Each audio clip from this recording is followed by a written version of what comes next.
Pai, em nome de Jesus, queremos apresentar nossas vidas ao Senhor. Em primeiro lugar, queremos entrar na Tua presença com ações de graças, te agradecendo por tudo que o Senhor tem feito por nós, pela proteção, pelo cuidado, pelo amor que o Senhor tem derramado em nossas vidas, pela revelação, Senhor, que nós temos recebido da Tua palavra, da Tua existência. Que a cada dia, Senhor, nós possamos ter mais certeza ainda da Sua existência. Porque o Senhor é um Deus todo-poderoso, Criador dos céus e da terra, Criador de tudo, Senhor, que há, tanto no céu como na terra, Senhor. Não existe nada que foge aos Teus olhos, que foge do Teu entendimento, que foge da Tua capacidade.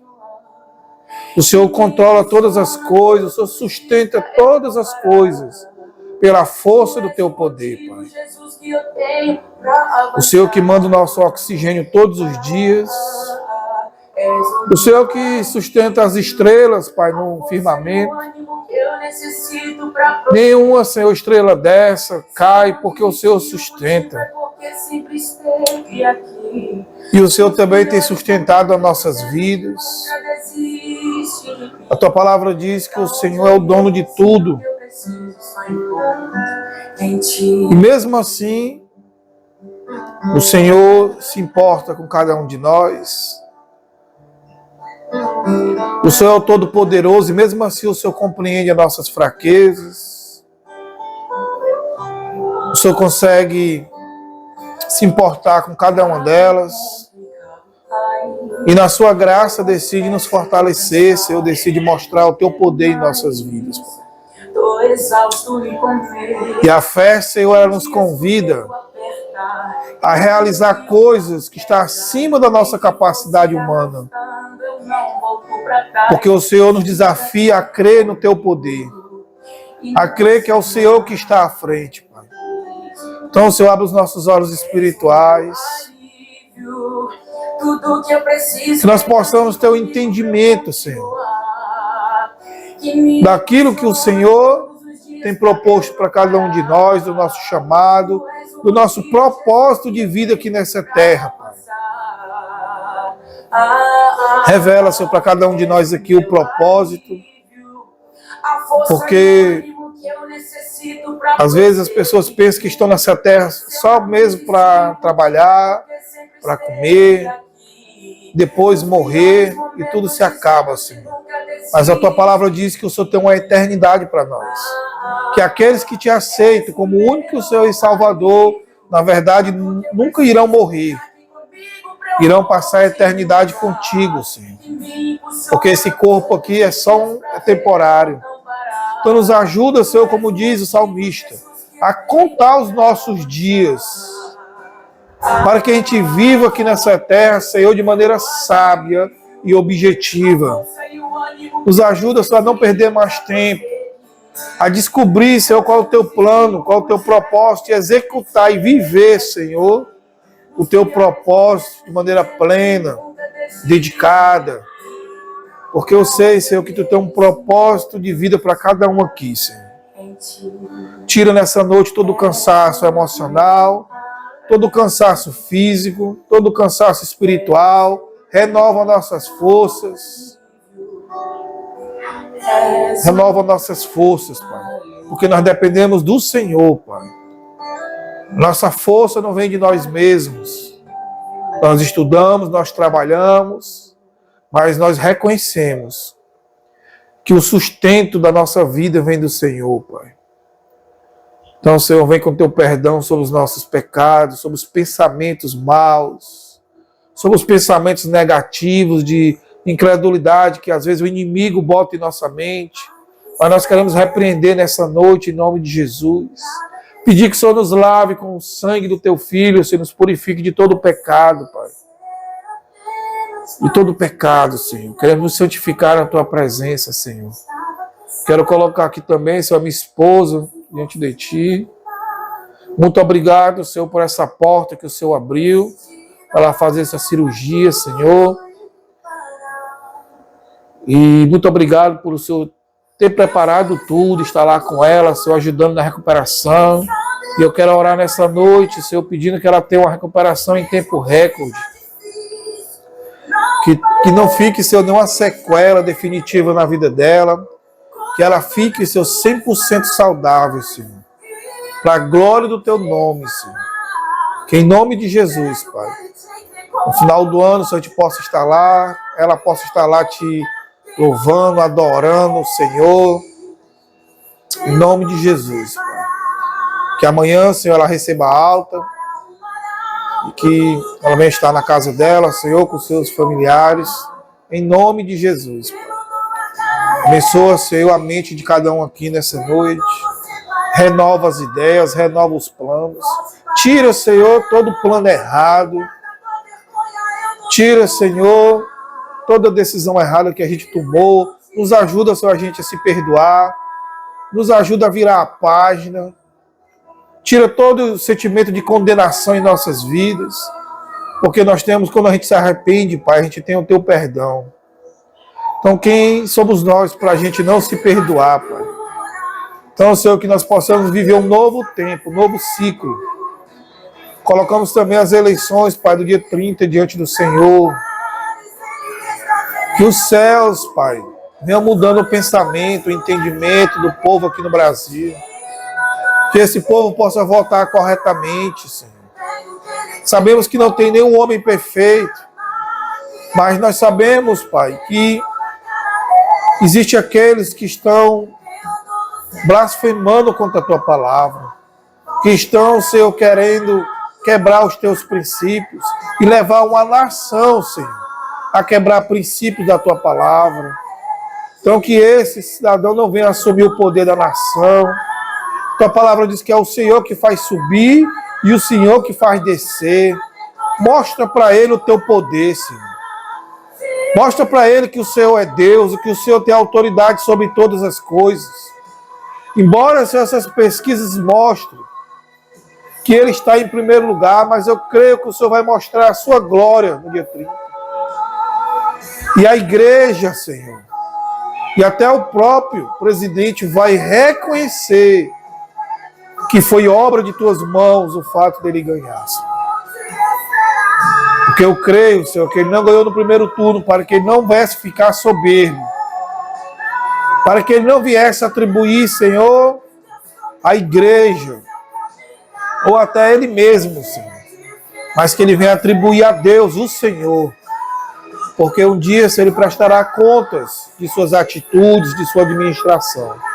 E ele precisa, Senhor, de humildade para poder exercer um bom governo. Então, Senhor, abençoa essas eleições, nos proteja, nos dê sabedoria para expressar o nosso voto só no momento certo. Porque o inimigo, Senhor, está se levantando e nós queremos repreendê-lo em nome de Jesus. Guarda nossas famílias, guarda nossos filhos, guarda, Senhor, a nossa vida do mal. Em nome de Jesus, Pai.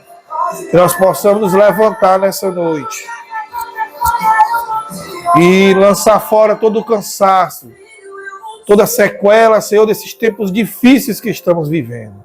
Porque os nossos olhos estão no Senhor. A nossa esperança está no Senhor. E nós sabemos que essa momentânea tribulação, Senhor, ela não é mais pesada do que a Tua glória, ela é incomparável com as bênçãos que o Senhor tem para nossas vidas. Colocamos também diante do Senhor um novo ponto, um novo templo. Enche, Senhor, ele ainda de mais glória do que esse ponto atual. Que muitas e muitas famílias venham se converter naquele lugar. Que vários casamentos problemáticos, em crise, serão restaurados naquela igreja, Senhor. Vários jovens, crianças, se converterão ali, Senhor, e se levantará um exército poderoso, Senhor, para a glória do Teu nome, Senhor. Senhor, nós queremos orar nessa noite sabendo que os recursos vêm de Ti. Então queremos descansar no Senhor, porque o Senhor vai colocar em nossas mãos todo o recurso necessário para essa mudança, Senhor. Porque tudo que está sendo feito ali é para o engrandecimento do teu nome, é para o crescimento do teu reino. Então, Senhor, muito obrigado por essa oportunidade, por essa bênção. Muito obrigado, Senhor, em nome de Jesus. Amém. Amém. Vamos. Aperta aqui no meio, é? Vamos dar um pause aí, né? É a mina aqui, ó. Irmãos, eu vou ler Provérbios capítulo 3. Eu dei minha Bíblia para alguém guardar.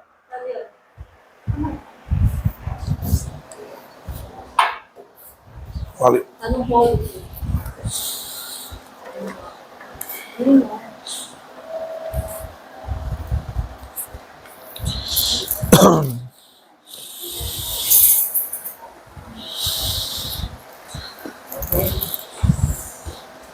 Capítulo 3.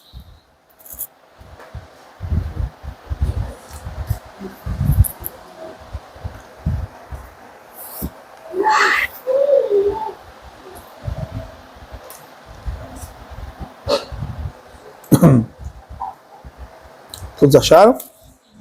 Diz assim, ó. Meu filho, não se esqueça dos meus ensinos, e que o seu coração guarde os meus mandamentos, porque eles aumentarão seus dias, e lhe acrescentarão anos de vida e paz. Não deixe que a bondade e a fidelidade abandonem você. Amarre-as ao pescoço, escreva-as na tábua do seu coração, e você encontrará favor e boa compreensão diante de Deus e das outras pessoas. Confie no Senhor de todo o seu coração e não se apoie no seu próprio entendimento. Reconheça o Senhor em todos os seus caminhos e Ele endireitará as suas veredas. Não seja sábio aos seus próprios olhos. Tema ao Senhor e afaste-se do mal. Isto será como remédio para o seu corpo e refrigério para os seus ossos. Irmãos, Provérbios é um livro escrito por Salomão, né? Salomão, filho de Davi, né? Que ele já veio de um relacionamento de pecado. Davi, ele cometeu o pecado, né? Adultério com a Batseba e mandou matar o marido dela, né? Ele botou o soldado lá, o Urias, na linha de batalha, mandou o comandante lá, não sei se era o Joabe, eu acho, bota ele na linha de frente para ele ficasse fácil de morrer, e os caras mataram o Urias, né, que era um dos soldados mais fiéis que Davi tinha. Inclusive, Davi ele foi tão malicioso, vamos dizer assim, né, tão faccioso, que, em primeiro lugar, ele errou porque era a época dos reis estar indo para a guerra, né, e Davi ele era um guerreiro, e ele não foi para a guerra, ele mandou os soldados e ficou no palácio. Então a gente tem que ter muito cuidado, porque tem até um ditado do mundo que diz que mente vazia é a oficina do capeta. Então a gente tem que ter cuidado com mente ociosa, que não é ocupada por boas coisas, com trabalho, né? Então, Davi, era um tempo dele estar guerreando, e ele não discerniu isso, ele ficou no palácio, né? E às vezes a gente está vivendo em um momento da nossa vida que é o momento da gente guerrear, da gente se esforçar, da gente trabalhar, da gente se entregar, e às vezes a gente está acomodado, perdendo tempo na vida, né? Então a gente tem que ter esse discernimento. Tem um tempo que é para você descansar, né? Você tem que ter o equilíbrio, mas também tem uma época para você dar o gás, para você pagar o preço mesmo, porque para garantir uma conquista. Aí ele não foi, ficou lá, e a Bíblia diz que ele estava passeando pelo palácio, e ele olhou, viu uma mulher tomando banho nua, né? No primeiro lugar, essa mulher já estava com um negócio né? Porque tomando banho nua, né? Assim, ao ponto de o rei olhar no palácio e ver, né? E ele se agradou dela e mandou chamar ela, e eles tiveram relação, e ela engravidou. E Davi estava lá tranquilo, mandou chamar o soldado. Assim, aí depois ela voltou e disse que estava grávida, né? Porque assim, as guerras naquela época não era rápido, demorava meses, anos. Então ela chegou dizendo que estava grávida, aí ele ficou querendo ver como é que consertava o erro dele, né? Que é um dos nossos maiores defeitos. Querer remendar o erro, não dá. O erro tem que ser confessado e abandonado. Não queira esconder o erro, não queira remendar o erro, não. Errou, errou e pronto, acabou-se. Entendeu? Então ele quis remendar, ele mandou chamar o soldado e disse: soldado, mandei te chamar porque eu quero te recompensar. E foi, meu rei? Não, eu quero que você vá para sua casa, né? Descanse lá com a sua mulher, eu quero lhe dar essa folga. E o Urias saiu, não foi para casa dele. vieram dizer a Davi que ele não foi. Dizer para Davi que ele não foi. Eu chamar ele, vê se eu mandei tu ir para tua casa e tal. Não, meu rei, eu sou incapaz de fazer isso. Por quê? Porque enquanto os meus parceiros estão lá na guerra lutando, o meu senhor Joabe está lá lutando e eu ia para minha casa descansar e deitar com a minha mulher, eu não consigo fazer isso, é contra a minha consciência. Aí Davi olhou para ele, rapaz, esse cara é tão fiel que chega a ser idiota, né? Quando uma pessoa está no pecado, irmãos, aqueles que são corretos, elas sempre vão achar que ele é errado. Então, se você está numa empresa e lá tem um monte de preguiçoso, e se você não tem preguiça, se você dá o gás lá, essas pessoas vão chamar você de preguiçoso, de babão, de besta, de otário. E a gente tem que ter essa consciência, a gente tem que ter personalidade para não ser igual à multidão. Porque quem é igual à multidão sempre vai ser multidão. Os que vão se destacar são aqueles que têm personalidade e conseguem fazer o que é certo, mesmo não tendo apoio dos outros, né? Porque sempre eu digo, qualquer otário trai a mulher. É muito fácil, né? Qualquer besta faz uma coisa errada. Eu quero ver dizer que não vai fazer e fazer o que é correto. Aí o cara precisa de personalidade, né? Então, ele foi, pô, vamos tomar um aqui, mas botou lá vinho e tacou mel no Urias, embebedou o Urias e mandou ele para casa. Mesmo assim, ele saiu, dormiu na porta do palácio, não foi para casa. Aí ele manda chamar de Abé, isso, mano. Chamar não tem jeito, esse cara é fiel mesmo. Pois tá bom, mano. Já que você não quer ir para sua casa, depois volte para a guerra. Você escreva, eu vou mandar aqui uma carta para você entregar ao Joabe. E ele não poderia ler aquela carta, né?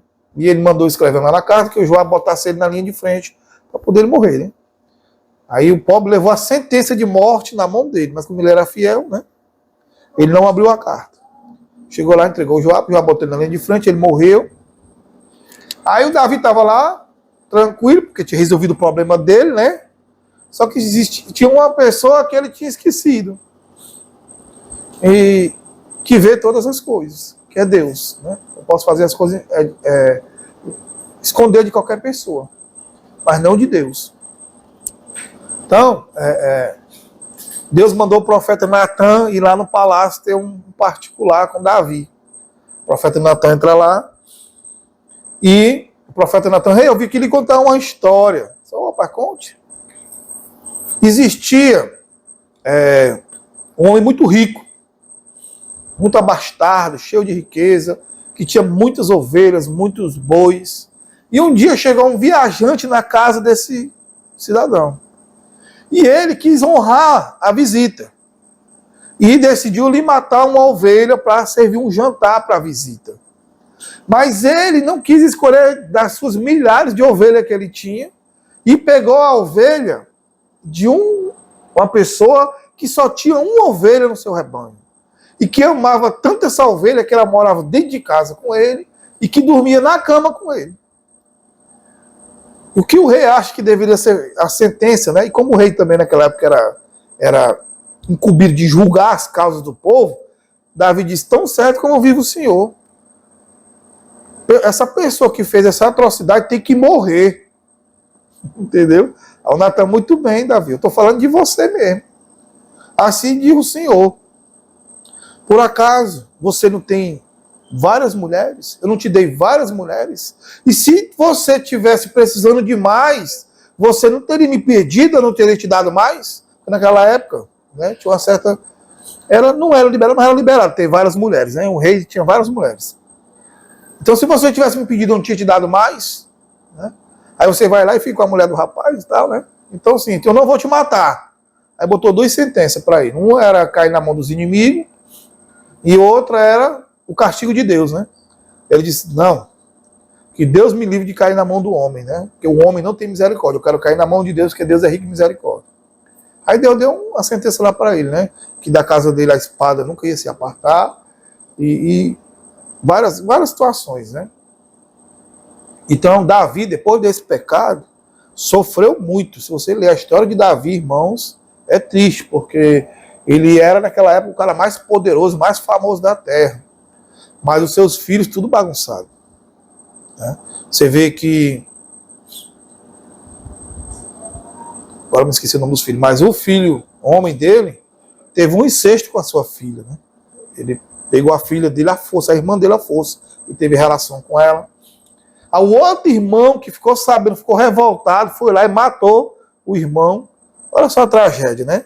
O pai recebeu a notícia que o seu filho estuprou a sua filha, e que o outro irmão, para se vingar, matou ele. E depois disso, seu filho, que agora eu não lembro o nome do Absalão, usurpou o trono do rei, queria tomar o trono do rei. E para envergonhar o rei, ele pegou, armou uma tenda no meio da cidade, onde todo mundo estava vendo ele, e começou a ter relação sexual com as mulheres do rei, o povo todo ficar sabendo. E começa uma guerra, e Davi pede para os seus soldados não matar Absalão, que era seu filho. Né? Só que o povo estava com tanto ódio do que o filho do rei estava fazendo com ele, que numa viagem, na hora que estavam perseguindo ele, que era só para prender e trazer, o cara não suportou só trazer, matou o filho dele, né? E chega a notícia pro rei que tinham matado mais um filho dele, né? Então você imagine, né? Um pecado gerou essa derrota na família. A gente não tem noção da força do pecado. A gente tem que ter muito cuidado com as nossas atitudes, porque você pode estar trazendo consequência para anos ou décadas da sua vida. Você vê aqui, ó, que a Bíblia está dizendo o quê, ó? Filho meu, não esqueça dos meus ensinos e que seu coração guarde os meus mandamentos. Por quê? Porque eles aumentarão os seus dias. Então é mentira que, não, tem um dia certo para morrer. Claro que Deus tem uma programação para nós, mas a gente pode antecipar através das nossas atitudes. Existem comportamentos suicidas, que às vezes a gente não entende, né? Por exemplo, nós gostamos muito de pizza, é uma maravilha, mas nós sabemos que aquilo ali é uma bomba. Né? E você comer ela todo dia, você está pedindo para ter um ataque cardíaco, né? Uma doença. Então, irmãos, o pecado, ele é assim, ele vem devagarzinho, você vai, faz uma coisinha errada aqui, uma coisinha ali, e de repente você está tão engordado, né? Que às vezes não tem mais saída para a pessoa morre, entendeu? Então, irmãos, ele diz aqui também que trarão anos de vida e paz para nossas vidas, né? Então, se a gente quer ter paz, se a gente quer ter vida, a gente tem que andar na sabedoria. Mas que sabedoria é essa?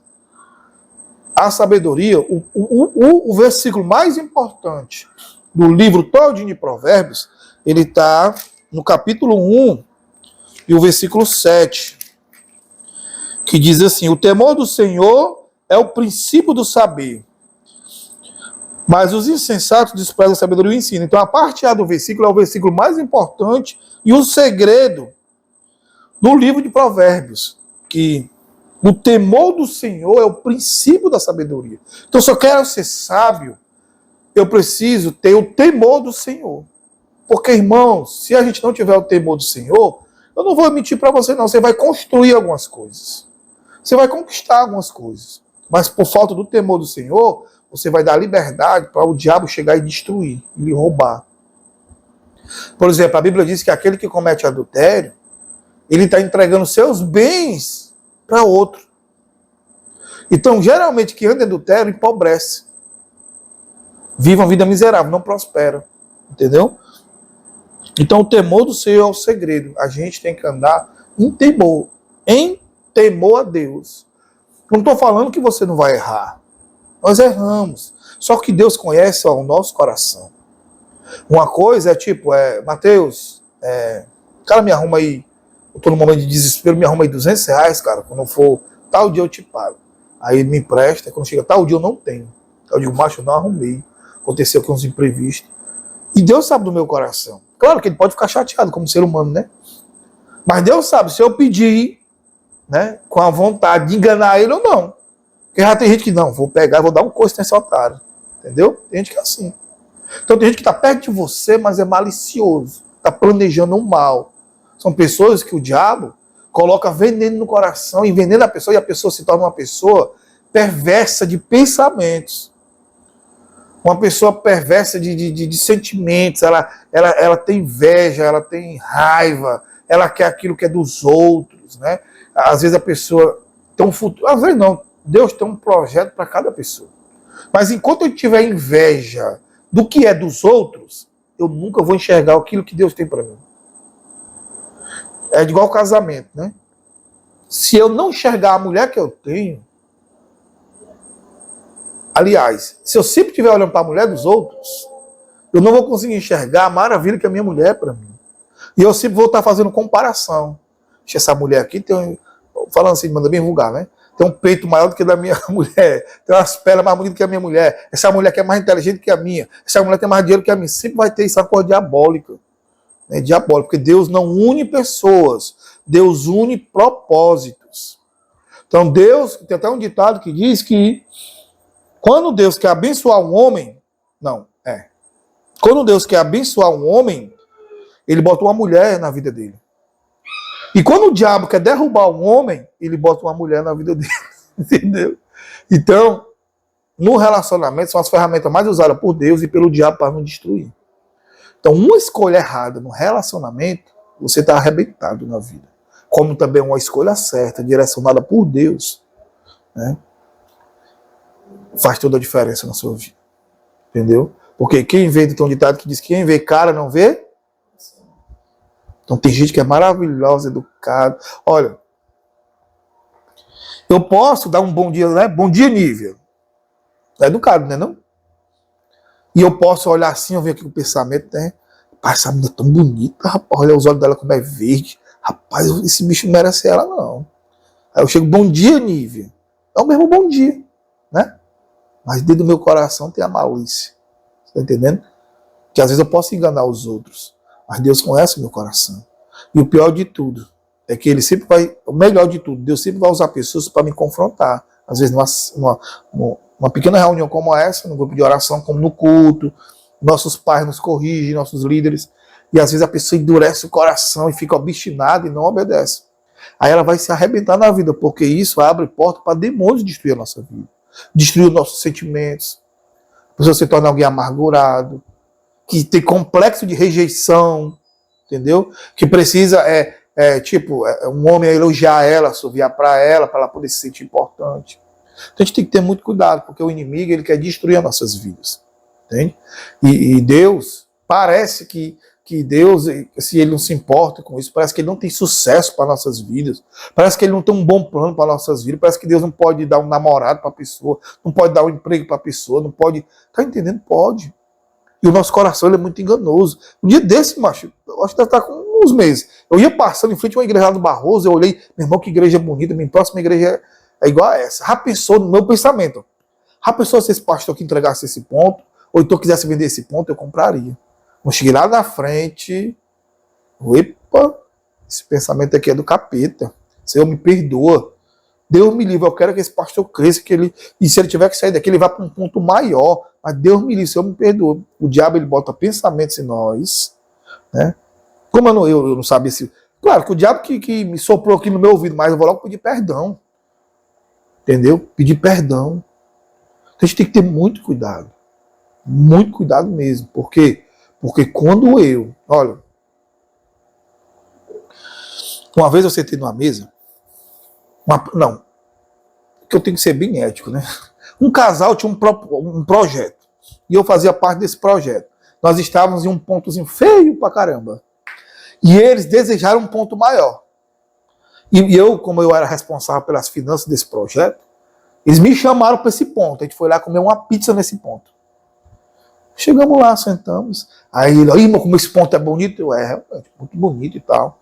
Pois é, rapaz. Nós estamos orando aqui para esse homem aqui sair daqui para a gente abrir aqui uma... Eu, pelo amor de Deus, não é assim. Vocês estão orando para o homem quebrar. Que oração? Isso não é oração, não, isso é feitiçaria. Fui contra o projeto.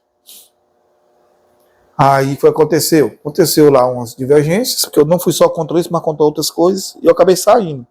Quando eu saí, a primeira atitude que eles fizeram foi ir para esse ponto. O cara quebrou mesmo, saiu de lá.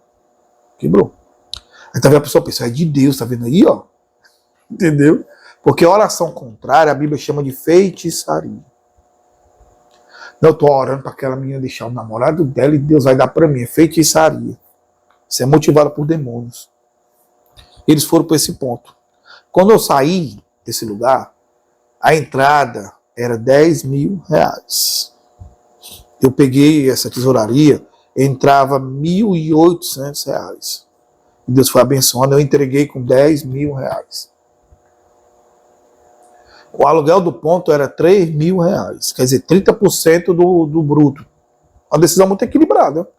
Entendeu? Não tem nada de absurdo nisso. Mas a motivação foi a inveja. O que aconteceu? Eles não conseguiram pagar o ponto. Quebrou que apartou. E pior, quando quiseram voltar para o seu antigo, não estava mais disponível. E nem dinheiro tinha para pagar mais. Foram montar o projeto em uma creche. Então, irmãos, a gente tem que ter cuidado com o nosso coração. A Bíblia diz que enganoso é o coração e mais do que todas as coisas. E quem o conhecerá? Ele está dizendo, ó, não tem ser humano capaz de conhecer o coração. Mas aí ele diz, ó, pois eu sou o Senhor que examina o coração e recompenso cada um de acordo com o seu proceder. Entende? Então a gente tem que pedir a Deus. E não é dependência mesmo. Dependência é pedir a Ele, Senhor, me mostra, me convence, eu não consigo só, me ajuda, ser transparente. Eu sou fraco aqui, eu estou com inveja. Quando eu percebi que eu estava enfeitiçado ali por aquele ponto, né? Eu coloquei logo diante de Deus. Eu não estou nem vergonha de dizer aqui não, porque eu sou um ser humano. E eu gosto muito de falar assim, de lutas que eu enfrento, de fraqueza, porque às vezes tem alguém sentado aí me ouvindo e que está passando por isso também. E para você entender que o que eu tenho diferente de você, nada, eu sou um ser humano igual a você, que tem fraqueza, que tem um... É a graça de Deus que faz a diferença, mas a gente tem que aprender a se envolver nessa graça. E conversar com eles, dizer, Senhor, eu estou assim, eu estou assado, eu estou triste, eu estou cansado, eu queria isso. Entendeu? Conversar, assim, eu estou sendo tentado nessa área. Me ajuda, eu não quero mais cair nisso. Me ajuda a ser forte, me ajuda a viver em santidade. A gente tem que pedir a Deus. Eu estou com inveja, meu coração está cheio de inveja, eu estou me interessando por algo que não me pertence, sei lá, Senhor, me ajuda, eu não quero cair nisso. Quando a pessoa é humilde, a Bíblia diz que Deus dá graça. Mas quando a pessoa é soberba, a Bíblia diz que Deus rejeita. Então, irmãos, para a gente finalizar, eu quero só ler esse outro versículo que diz assim: confia no Senhor de todo o seu coração e não se apoie no seu próprio entendimento. Reconheça o Senhor em todos os seus caminhos, e Ele endireitará as suas veredas. E não seja sábio aos seus próprios olhos. Tema o Senhor e afaste-se do mal. Então, irmão, nós temos que ter Deus, confiar nele. E confiar nele não é só abrir a boca e dizer que confia, né? Eu gosto de uma historiazinha, que não sei se eu já contei aqui ou na igreja para vocês, que conta-se que lá no Canadá, um homem esticou um cabo de aço, se eu não me engano, do Canadá até os Estados Unidos, e ele chegou, a multidão se juntou ali, vendo ele fazendo aquilo. Hein? Aí ele pegou um cabo de vassoura, um bastão, né? Disse, quem acredita que eu atravesso esse cabo e volto sem cair? Os 5% acreditaram, e ficou lá, e ficou todo mundo lá, contando com a queda dele. Ele foi e voltou. Aí eu pensei, Aí ele pegou um carro de mão, disse, quem acredita que eu atravesso esse cabo e volto de novo com esse carro de mão, sem cair? Uns 30% acreditaram. Aí ele foi e voltou. Quando voltou, o povo, todo mundo, eita, meu irmão, você é o cara e tal. Aí, ó, quem acredita que eu vou de novo com esse carro de mão e volto sem cair? Aí foi 100%. Irmão, eu creio, você é demais. Ele, pois quem tem coragem de vir aqui dentro do carro de mão comigo? Ninguém foi. Então, eles acreditavam, mas não confiavam. Eles acreditavam, mas não estavam crendo. Então, a nossa fé não pode ser assim. De ver Deus andando com carro de mão, o Senhor é Deus. O Senhor prospera, o Senhor cura, o Senhor faz isso. Mas quando é na sua própria vida que você tem que ter uma atitude de fé, você não faz. A gente não pode ser um telespectador da obra de Deus. Eu quero viver os milagres. Mas quando eu vou ler a palavra de Deus, eu vejo que cada homem de Deus foi submetido a uma pressão. Ele foi submetido a passar uma trajetória da sua vida sob pressão, onde ele ia enfrentar gigantes. E eu não falo de gigantes visíveis, o gigante do medo. Quem de nós aqui não tem medo? Todos nós temos medo. Somente na hora de dar, na hora de se entregar. Vocês vão casar agora, dá medo, se não der certo. Se com um mês a gente se separar, né? Se essa menina lá dedicar quiser bater em mim, e tal, medos normais. Todos nós temos que ter medo. O medo, ele te dá prudência, né? Porque senão a gente saia daqui e se jogar debaixo de uma carreta. Não tinha medo. Só que o medo exagerado, ele paralisa a pessoa. Entendeu? Então a gente tem que ter esse equilíbrio que só a fé pode nos dar, só a palavra de Deus pode nos dar. Entendeu? Entregar a vida a Jesus dá medo. Eu vou conseguir ser crente? Né? Será que eu vou conseguir ser fiel? Será que eu vou conseguir andar em santidade? E agora, se eu falhar? Né? Mas o segredo é viver dia após dia. Todo dia vai ter as lutas, então a Bíblia diz que nós temos que viver a cada dia o seu próprio mal. Não andar ansioso, entregar na mão de Deus. Hoje já passou-se um dia, então glória a Deus por isso. Né? Amanhã vai trazer outros desafios. Mas o importante é a gente ter essa fé e se entregar e procurar saber qual é o propósito de Deus para a minha vida. Entendeu? Porque quando eu descobrir isso, irmão, a minha vida não vai ser mais a mesma. A vida da gente ganha um sentido, ganha um combustível novo. Olha, não tem um sentimento maior, né, na vida de um ser humano do que ele ter certeza que Deus é com ele. Eu gosto sempre de dizer isso, irmão. Eu estou passando por um momento difícil, e eu, quando estou orando, eu digo. E eu não estou falando só de palavras, estou falando de um sentimento. Eu ando com esse sentimento no meu coração. Quando eu fazia corrida, que às vezes eu tinha que entrar nas favelas, se eu estou entrando aqui, irmão, o senhor está entrando comigo. Eu só entrava por isso. Eu nunca escolhi bairro. Ah, não, ando bairro de tal, não sei. Não, para onde mandasse eu ia. Eu creio que aquelas corridas estavam sendo mandadas por Deus. Entendeu? Eu me lembro que uma vez eu tinha uma meta para cumprir, irmãos. Era 11h42 da noite. Faltava uma corrida para fechar a meta para mim ganhar R$200 de bonificação, né? Eu estava ali naquele posto sul da BR que bota gás ali, que é vindo do centro para cá, antes da Frei Cirilo. Aí eu fiquei imaginando, eu fiquei lá no posto, mano. Cada minuto que o pai era adrenalina. Só uma corrida, eu tinha feito 19, que era de cedo, né? Eu mesmo, cara, de uma corrida, não vou ganhar a bonificação, não acredito. E orando, Senhor, manda a corrida, Senhor, manda a corrida, Senhor, orando e declarando. E aí eu parar de nada, não, eu tenho que ter atitude. Eu vou para onde?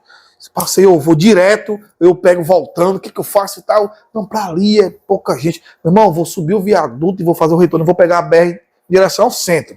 Peguei e fui.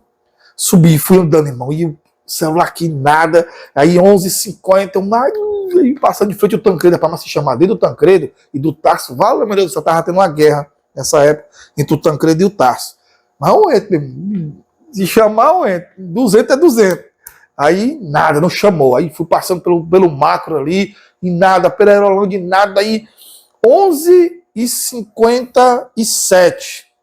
Rapaz, não acredito, eu já estava desanimando já. Rapaz, não acredito, não. Senhor, manda, quando eu vou passando em cima do viaduto ali, do Lagamar. Aí chama, 11h58.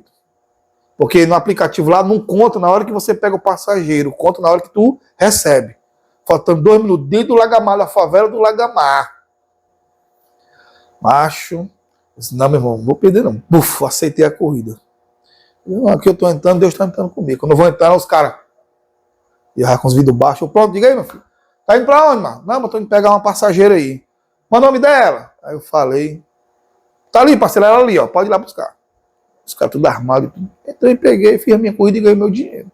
Então, tem momento da nossa... A gente não pode viver toda hora em risco. Certo?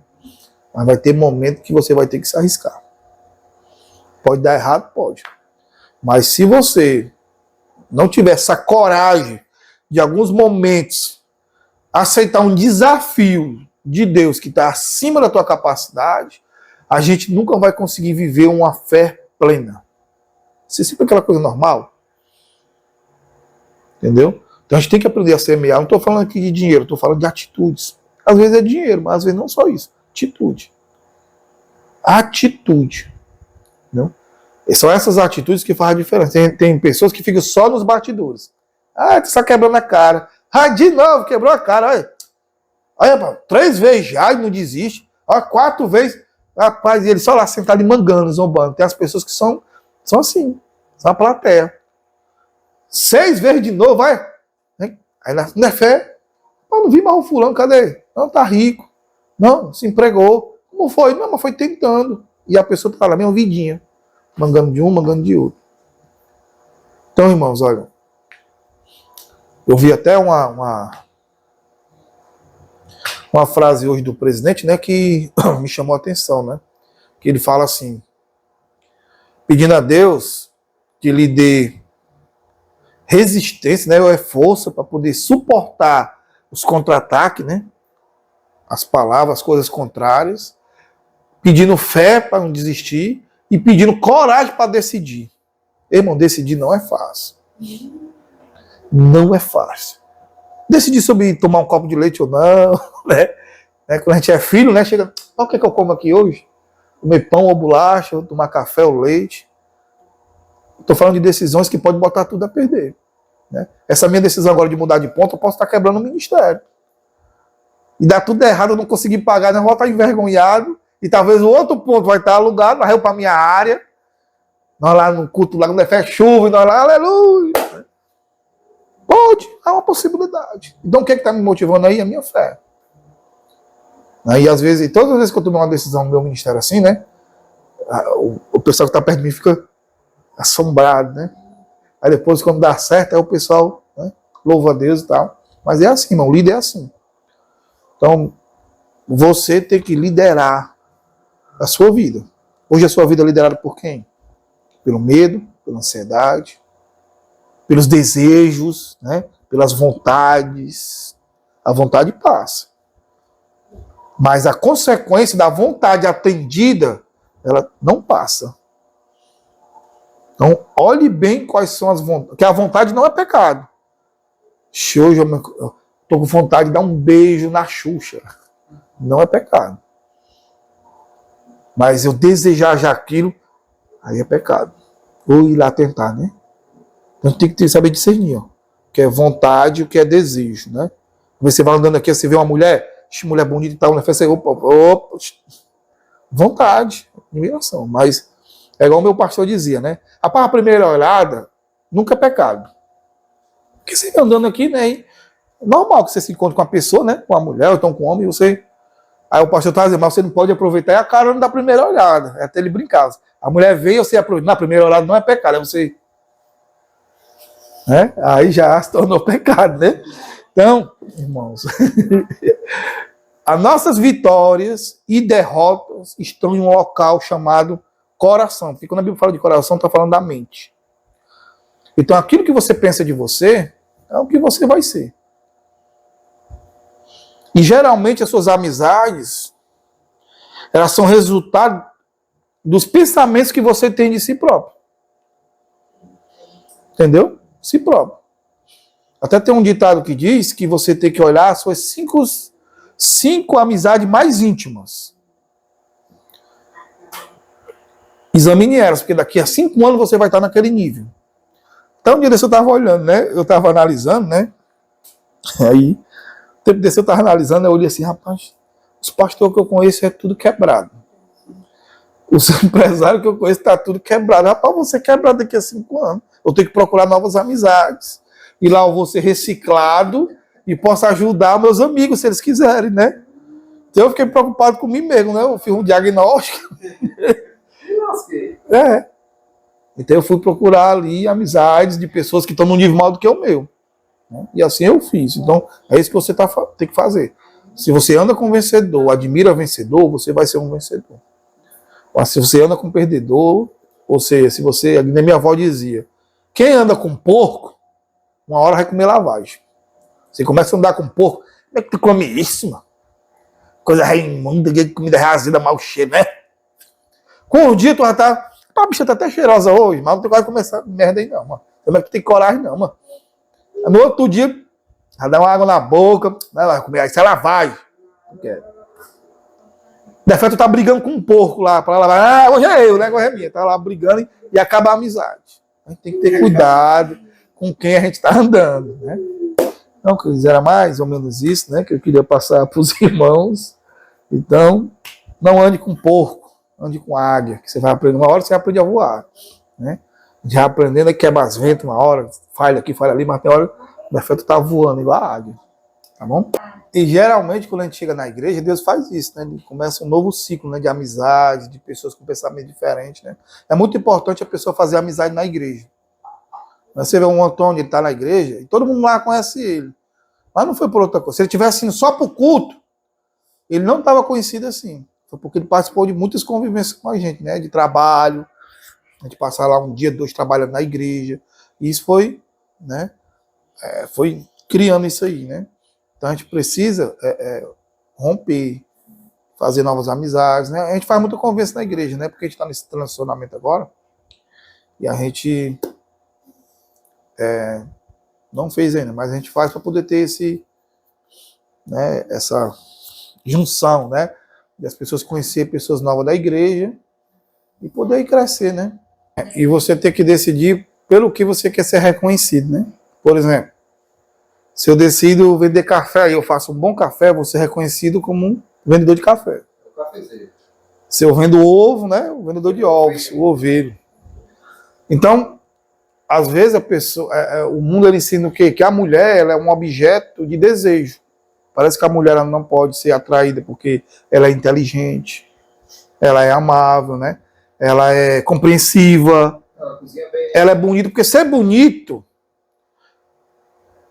isso é subjetivo, né? Dificilmente um de vocês aqui vão me achar bonito. Mas a minha esposa disse que eu sou o Giannichini Gospel, né? Eu digo, minha filha, realmente você é apaixonada. Então, ser bonito ou bonita, isso é subjetivo. Então, quando eu não tenho a certeza de quem eu sou, irmão, aí a pergunta é, eu quero ser conhecida como? Aí hoje a mulher é como se fosse o quê? Já viu no mercantil, né, que às vezes você vai fazer as compras, aí tem alguém lá, vamos dizer aqui, um Batiguti, por exemplo, uma marca nova, aí bota lá o Batiguti lá e bota uns copinhos pequenos e enche e dá de graça, né? Para as pessoas degustar, e ela, se ela gostar do sabor, ela vai lá e compra. Se ela não gostar, ela não compra. É muito parecido com o que o diabo quer fazer com as mulheres no mundo. O cara primeiro tem que provar dela, ou seja, ver o corpo dela, ou ter relação com ela. Se ele gostar, ele casa. Se não gostar, não casa. Mas esse padrão é de Satanás.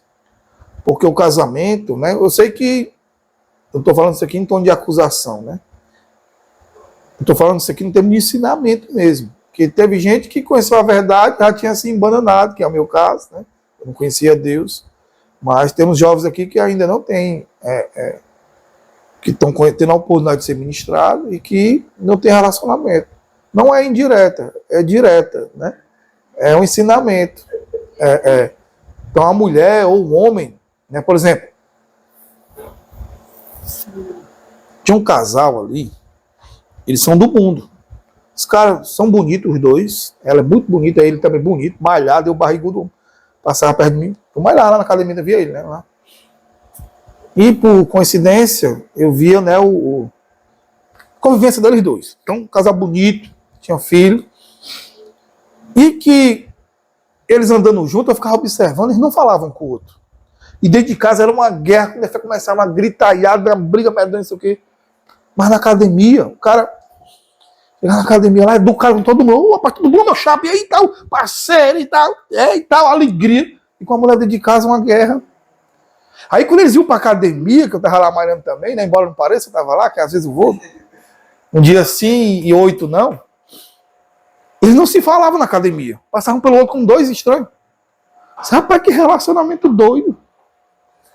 Aí, irmão, e eu tô dizendo ele, um cara muito presença, bonito, malhado, ela também muito bonita, né, e usava roupas também sensuais. Sabe o que aconteceu? O cara traiu ela agora. E até com uma pessoa que de muito mais idade e que a aparência nem anda com a mulher dele. E se separaram. Entendeu, irmão? Irmão, olha, eu vou dizer uma coisa pra vocês. Sinceridade. Pra finalizar. Um dia, né? Pessoas que nem eu, que nem o Antônio, a gente já foi malhado, irmão.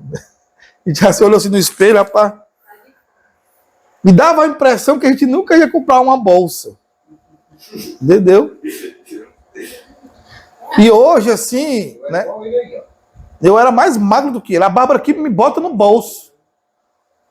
Eu com 17 anos, eu pesava 38 quilos, meu amigo. Um vai alto, eu tenho 1,76 m, eu era 1,76 m. A apelido era no meio da canela, meu irmão. Um varapau mesmo andando. Consegui me esconder atrás daquele bicho ali, ó. Tranquilo. Entendeu? A polícia viesse atrás de mim, eu me escondia ali, o cara passava direto. Então, vocês perdeu o raciocínio. Sim, beleza. Quando eu casei com a minha mulher, eu era atleta, ela ia me assistir jogar bola. Né? E hoje eu me olho no espelho e digo para minha mulher gay. Porque a idade chega, irmãos, entendeu? Então, se a gente for querer colocar como base o relacionamento, é a questão da estética, se prepare, você vai se separar. Aí você vai ser igual o Michel Temer. Michel Temer, a mulher dele é um avião. A Tanacatan quebrou, né? Da Azul. Mulher linda, meu irmão. Paquetão medonho. E ele um regagá. Um dia eu vi ele dando entrevista para aquele Amaury Júnior, né? E ele dizendo, olha, como foi que vocês se conheceram? O cara perguntando, né? Aí ele, rapaz, que foi o amor dela à primeira vista. Amor à primeira vista. Eu olhei assim. Amor à primeira vista, né? Mas será que ele é feliz de verdade? Um cara com 380 anos, com uma menina uma modelo de 20 e poucos anos. Entendeu? Então não existe, irmão. Uma hora a beleza vai passar. E casamento, irmãos, a gente enfrenta tanto da crise que quando existe o amor, quando é um casal assim, juntado por Deus, né, que foi junto por Deus, tem as desavenças, a gente briga, se chateia, até pensa em se separar, pensa em matar. Mas só quando Deus está no negócio, ele traz a paz, a resolução, e a gente se torna mais apaixonado ainda. Eu hoje estou solteiro, no linguajar do mundo. A minha mulher está lá internada, e eu estou sozinho, andando sozinho. Eu poderia estar traindo minha mulher. Mas eu estou aqui, mas meu coração está lá no hospital com ela. Eu fui para mim dormir lá com ela, ficar lá com ela, mas me proibiram, não deixaram. Embora eu não goste de hospital. Ninguém gosta, na verdade, né? Mas pelo amor que eu tenho por ela, eu estaria lá agora, lá com ela. O amor faz isso. Então, se a pessoa casar ou se relacionar com alguém só para se sentir reconhecido ou bonito, vai se decepcionar. Porque uma hora a beleza vai embora. É que ainda vi um pastor pregando, né? Uma hora os peitos caem. É vulgar, mas é verdade. A bunda cai. A barriga cresce. As rugas aparecem. A tendência é a pessoa ficar mais enjoada, que está ficando velho, babão. Cheio de problema. Conta. E às vezes a gente desconta na nossa mulher que vai suportar um amor, irmão. É um amor. É Deus na vida da gente, em primeiro lugar, porque é Deus que bota o verdadeiro amor. Né? Porque eu reconheço que se Deus não tivesse me escolhido para estar com a minha esposa, a gente não estaria mais junto. Foi Deus que nos uniu. Né? Pelas crises que a gente já enfrentou, a gente não era para estar mais junto. Né? Então isso é muito importante. Você não pode querer um namorado. Namorado passa, irmão. Vai chegar um dia que um beijo na boca é raro. Só aquele momento de muito romantismo. Entendeu? Aí hoje vocês se encontram para namorar, para ficar. O cara escova os dentes umas 8 vezes. Olha aqui para ver se não tem assim, né? Cepacol. Não? E tudo. Aí quando você acordar de manhã, bom dia, amor. Peidou? Não, eu mesmo não, peidou de novo. Entendeu? Irmãos. É assim, entendeu? E vai ter aquele dia da TPM, tanto para a mulher como para o homem. Tem dia que a mulher está insuportável. Tem dia que a minha esposa desce lá a escada, bom dia, minha. Dia. Tem dia que é eu que tô. E a gente vai se suportando, né? A gente já sabe que não pode cutucar aquela onça naquela hora. A gente deixa a onça lá quieta. Entendeu?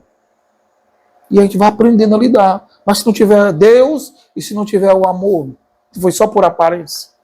Quando a aparência acabar. Porque quando a gente ama. Ontem eu estava orando e o diabo fica botando na mente da gente, né? Rapaz, pessoas, tu recebeu uma mensagem lá que a tua mulher morreu, né?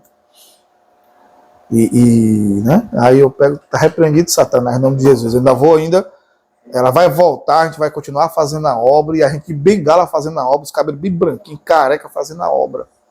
Porque Deus tem promessa, então o diabo sempre vai tentar acertar. Entendeu? E tem até um testemunho para finalizar aqui, né? Tem um pastor chamado, qualquer dia eu vou botar ele para a gente assistir. Vou dizer o nome dele para vocês não procurar. Esse pastor era casado e a mulher dele pegou uma doença no cérebro. E ele era muito rico, ele era um empresário, tinha muito dinheiro. Ele investiu todo o dinheiro dele nos melhores médicos, nos melhores hospitais e ninguém conseguiu fazer nada por ela. A cabeça dela, se eu não me engano, foi aberta 7 vezes. E um dia, aí ele terminou quebrado, liso, porque ele gastou todo o dinheiro com a mulher dele, ele montou, ele teve, só pra você entender, ele vendeu todos os carros dele, vendeu a empresa dele, vendeu a casa dele. Por último, um amigo emprestou para ele uma garagem, para ele montar, para ele morar e para montar lá essa enfermaria, porque os médicos não queriam mais ela no hospital. O médico chegou para ele e falou assim: olha, eu não sei porque a tua mulher não morreu ainda. Nós não sabemos explicar uma junta de 6, 7 médicos que ele contratou pagando muito. A gente não sabe por que a tua mulher não morreu. E a mulher é horrível, irmão, lá na foto, se tu vê. E um dia ele estava lá no quarto dele, chegou uma mulher de Deus lá, começou a orar e falou assim: olha, Deus está mandando. Tu vê, né, como é que é Deus, né? Deus está mandando tu entrar no seminário. Porque no dia da tua formatura, tua mulher vai estar lá curada. Irmãos, só muito Deus na história. O cara vê lá a mulher, meu irmão, toda entubada lá nos equipamentos. Os médicos dizendo que não entende por que ela não morreu. Ele foi obedecer, foi pro seminário. E no dia do seminário, a mulher dele estava lá. Entendeu? Então o negócio estava tão ruim para ele, que ele estava lá precisando de um carro para comprar um remédio para ela, e ele foi pedir a um amigo dele que tinha um Fusca. Ele disse que foi lá, ele disse que parou o carro na rua, ele disse que um monte de carrão na rua, carro importado, carrão. Só tinha o Fusca dele, que era o mais miserável de tudinho. Aí ele voltou, tinha roubado um carro. Qual foi o carro que roubaram? O Fusca. Aí ele perguntou: não, vocês queriam ser meu amigo nessa época? Porque foi o único amigo que eu tinha quem recorrer. Roubaram o Fusca. Entendeu? E às vezes a gente passa cada lutazinha e acha que vou morrer. Não é porque a gente é fraco mesmo. Deus está usando essas lutas da gente para nos fortalecer, para criar resiliência. Porque quando você vê alguém aconselhando uma crise, ou alguém sendo forte numa crise, é porque essa pessoa, eu até falei hoje de manhã, né? É porque essa pessoa ela é experimentada. E só é experimentada aqueles que têm fé, e a fé gera perseverança. Né? E a perseverança gera experiência. Porque ninguém pode ensinar alguém a se levantar depois que quebrou, se ele também não tiver quebrado um dia. Ninguém vai poder dizer para um casal: olha, não se separa não. Deus tem um plano para a vida de vocês. Se um dia também não tivesse passado por isso. E é assim, irmãos. Todos nós temos que ter experiência. A experiência vem em primeiro lugar da fé, em segundo lugar da perseverança. É que nem os caras até falam aí, né? Que, pra gente ficar de pé, para encerrar, que senão a gente vai falar a noite toda, depois nós conversamos. Eu me lembro de uma luta que eu nunca me esqueci, que foi de um cara chamado Nate Diaz e um outro cara. Esse Nate Diaz, bicho, é marrento. Eu só não gosto de mudar que ele fala muito nome feio lá na hora da luta. Ele esculamba o cara mesmo, sabe? Mas esse cara levou uma pisa, mas o cara dava de bufada que derrubava no chão, que ele caía igual um pacote, mano. E ele lá todo ensanguentado e na rua se errava, e o cara bum, bum, bum, derrubava e se levantava. Primeiro round, segundo round, meu irmão, cara pra aguentar sola, meu irmão. E terceiro round, quarto round, e ele todo arrebentado, e o cara bum, bum, dando. Macho, no último momento, ele finalizou o cara, meu irmão. Macho, a plateia todo gritando. Eu só olhei assim que o cara tem que ser na vida dele. Não é o que vai fazer a gente vencedor, irmão. Que nem diz o menino, né? O Rock. Né, que é muito massa o filme. Eu aconselho todo mundo a assistir aqueles filmes. É muito bíblico. Eu assisti todas as séries, até o 7. Não é a quantidade de porrada que você dá. É o quanto você aguenta apanhar. É quantas vezes você cai e se levanta de novo. Entendeu? É isso que vai fazer a diferença. Amém? Vamos orar? Pai, em nome de Jesus, louvado seja o teu nome. Nos levanta, Senhor, como homens de fé. Pessoas que é inevitável cair em algum momento, é inevitável perder em algum momento. Em algum momento nós vamos perder, vamos sofrer percas, vamos errar. Mas não é isso, Senhor, que faz a diferença em nossas vidas. O que faz a diferença em nossas vidas é a tua misericórdia. Porque a tua palavra diz que as tuas misericórdias se renovam a cada manhã. E é por isso que nós não somos consumidos. Ou seja, é por isso que a gente não morre. É por isso que a gente não perde a guerra. Porque nós podemos perder batalhas, mas a gente não perde a guerra, porque o Senhor sempre tem misericórdia de nós. Então nos ajuda a sempre contar com essa misericórdia. Porque hoje, aparentemente, aliás, e de fato hoje algumas coisas podem estar dando errado. E aparentemente parece que nós vamos perder a guerra. Mas isso é uma mentira do inimigo, Senhor. Nós nos recusamos a acreditar nessa mensagem que as circunstâncias estão passando. Porque a tua palavra diz que se nós desistirmos, o Senhor não se agradará de nós. Mas que nós não somos daqueles que desistem. Nós somos daqueles que avançam para a conservação da alma. Então nós sempre vamos estar olhando para frente. Hoje a gente pode estar cansado, a gente pode estar decepcionado, mas nós queremos dizer, Senhor, que os nossos olhos estão no Senhor. Nós continuamos crendo na tua provisão. Crendo, Senhor, que o Senhor tem um propósito em nossas vidas. Crendo que o Senhor nunca vai deixar faltar nada em nossa mesa. Crendo que o Senhor é com nossos filhos, com a nossa família. Crendo que o Senhor é conosco. Que o Senhor nos levantou como atalaias, nos levantou como pessoas para ter sucesso aqui nessa terra e para um dia ir para o céu. Porque eu sei que o Senhor quer abençoar a tua igreja aqui na terra. Porque aqueles que são teus filhos, que reconhecem que é o Senhor que lhe dá a vitória, o Senhor tem prazer de abençoar. Porque eles irão glorificar o teu nome. É como o salmista disse, Senhor. Porventura, o pó pode te louvar? Porque o salmista estava passando por uma guerra tão grande, uma crise tão grande, que ele já estava com medo de morrer. Ele disse, Senhor, que os ossos dele estavam cheios de dores e que o seu leito estavam inundados de lágrimas. Mas ele disse que o Senhor ia ouvir a sua oração e que o Senhor era o seu socorro. Assim, nós fazemos da oração do salmista nossa.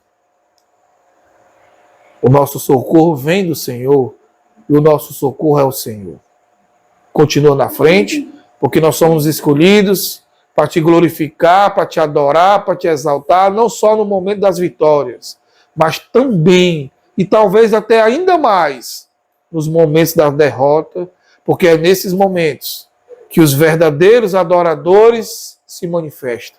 Então nos dá direcionamento, nos dá discernimento, nos dá uma direção para a gente continuar ainda mais firme na tua presença.